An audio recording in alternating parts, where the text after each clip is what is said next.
السلام علیکم ورحمۃ اللہ وبرکاتہ۔ میں ہوں محمد ہادی اور آپ سن رہے ہیں آسان طب و دین۔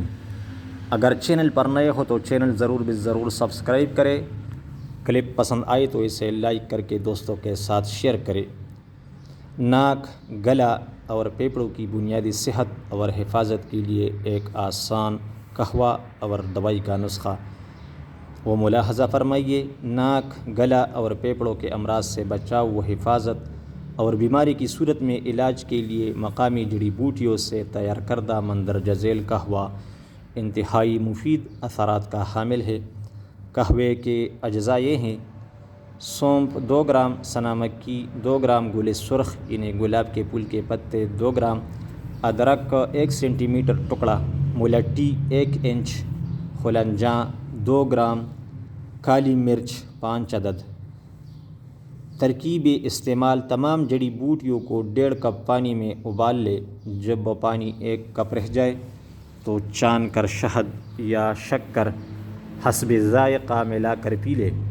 دن میں کم از کم 2 بار اور علامات کی شدت کی صورت میں 3 سے 4 بار تازہ بنا کر استعمال کرے۔ اگر کوئی دوائی بنانا چاہتا ہے تو اس کے لیے نسخہ یہ مندرجہ ذیل ہے: مرچ سیاہ یعنی کالی مرچ 20 گرام، کلونجی 20 گرام، سنڈ 50 گرام، شہد 100 گرام۔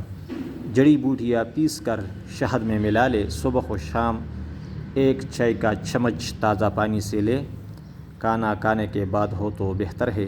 اگر کوئی علامت نہ ہو تو بطور حفاظت آپ اس نسخے کو عصر کے وقت استعمال میں رکھیں تو انشاءاللہ تعالیٰ آپ کے لیے فائدہ مند رہے گا۔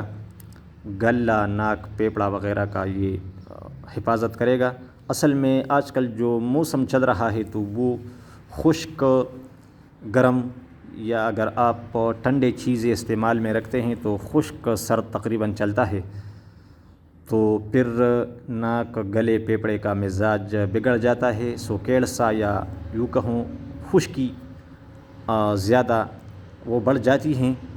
تو یہ جو قہوہ ہم نے بتایا یا جو نسخہ استعمال کرنے کے لیے، تو انشاءاللہ تعالیٰ وہ سوکیڑ کو دور کرے گا، اور حرارت کی جو کمی کی وجہ سے آپ کو الرجی لاحق ہوتی ہیں تو انشاءاللہ تعالیٰ اس قہوے اور نسخے کی وجہ سے اور اس کے استعمال سے آپ کا جو جگر کی تسکین کی وجہ سے اور رطوبات کی کمی کی وجہ سے جو الرجی آپ کو ہوتی ہے اس موسم میں، چھینکیں وغیرہ آنا یا گلا خراب ہو جانا یا اور کوئی علامات ہو، تو یہ علامات اس قہوے اور نسخے سے ٹھیک ہو جاتے ہیں۔